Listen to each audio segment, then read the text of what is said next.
And Kaidi, the city says that 2 people died just this weekend from complications with Legionnaires disease. That brings the total up to 3 people. Even still, the city says there's reason to believe that the threat of new infections is likely over.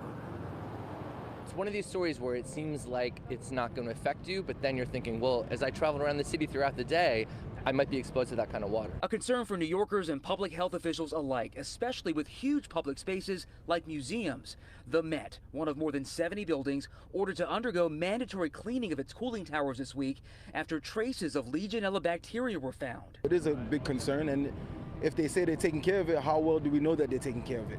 The health department says they've been sending inspectors to every building that's had a positive case to make sure the cooling towers have been cleaned.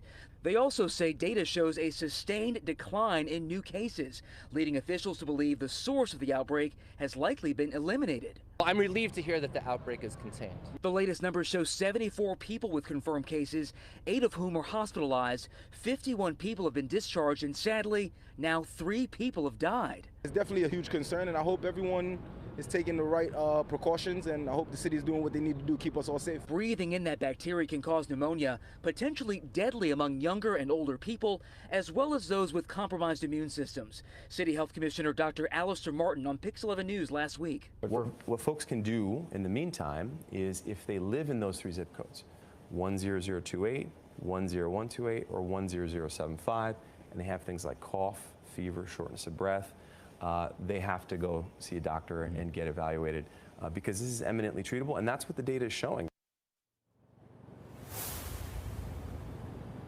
And Dr. Martin going on to say that the vast majority of patients actually are able to get treated and make it home to their families.